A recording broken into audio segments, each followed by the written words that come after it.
Hope this Christmas is finding you well. In the spirit of the season, I thought it would be fun to discuss the holiday traditions that make this time of year so special. Let's begin.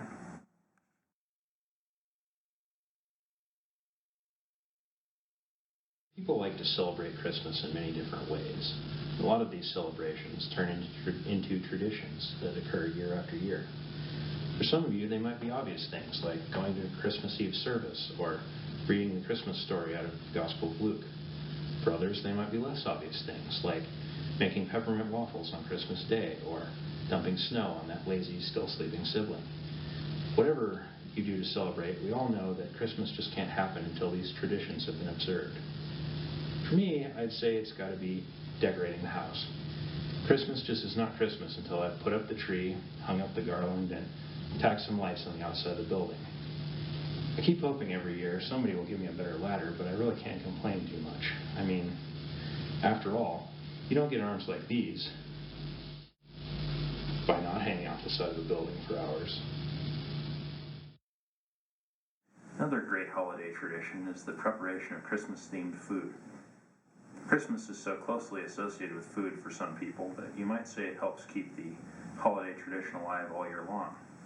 Now that's certainly more true for some of you than others. However, if you're planning on doing any kind of cooking this Christmas, I advise you to take some basic safety precautions. For instance, did you know that if you get a grease fire in your stove, throwing water on it just makes it worse?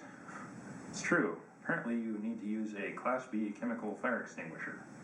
Another fun fact, apparently if you heat aluminum up high enough, it'll actually burn, like full-on logs on the fire burn. Where was I going with all this? Oh, right. Just be safe in the kitchen. Some people celebrate with Christmas-themed music. This can take many forms, from traditional religious hymns to more secular tunes relating to Santa and elves. Then there are the shameless cash grabs. Who knew when Mariah said, "All I want for Christmas is you," she was talking about the multiple houses she was going to buy with the royalties? Awfully selfish if you ask me. Some of that money should be used to pay for therapy for the retail workers it drives to insanity every year. The fact that that particular song and the phrase "going postal" both originated about the same time might be a coincidence. Likewise, some religious songs are just as odd. Traditional hymns seem to indicate that after Mary and Joseph sailed into the booming port city of Bethlehem on their 3 ships, and the little drummer boy pounded out the wildest solo of the first century, Mary got short-term amnesia about talking to an angel, but didn't question why her baby was silent. Otherwise we'd sing, "Mary, you did know," and "Silence Please" night. On that note, can we talk for a second about how awful it must have been growing up as James or Judas? Jimmy, cut that out! Why can't you be more like your brother? Finally, movies are an important Christmas tradition. Some of these films mean so much to so many people, they take on a life of their own. Unfortunately, there is some question about what makes a movie a Christmas movie, so I thought I might clear that up for some of you with some examples. Miracle on 34th Street, a gripping psychological drama about one woman's struggle to hold on to reality as she and her daughter are drawn slowly into an old man's shared psychosis. Not a Christmas movie. It's a Wonderful Life. One selfish man repeatedly thwarts the efforts of a kind old cripple to build the entire town new houses. Not a Christmas movie. A Christmas Story. A case study on stress that explores the effects excessive clothing, ignorant peers, and poor firearms safety have on the development of a young boy. Not a Christmas movie. Die Hard. Of course it's a Christmas movie. Why would you ask? The Santa Claus. One man's years-long attempt to cover up murder by taking over his victim's life. Not a Christmas movie. So as we've seen, it's actually pretty hard to make a good Christmas movie. I mean, look what Hallmark came out with this year.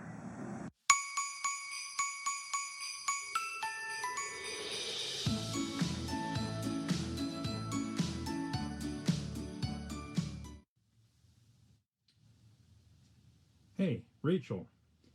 You grew up in Coaltown, West Virginia, right? Yeah.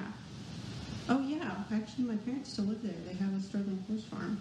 And my high school sweetheart actually owns a cute little inn just outside of town. Things have been tough since the mine closed, though. Although my last memory from there is Randy dumping me on Christmas, so now I hate Christmas, small towns, and Randy. Right. I need you to fly out there and close down the bank, virtually ensuring that the town ceases to exist and all the residents starve. Oh, I can't travel out of state, though. I guess I can just jump on a Zoom meeting with the bank manager and tell him to fire everybody, and then he can just send the money back to New York. Yeah, it should take about 10 minutes.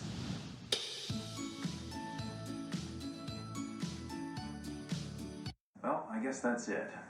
I hope I was able to clear up some things for some of you.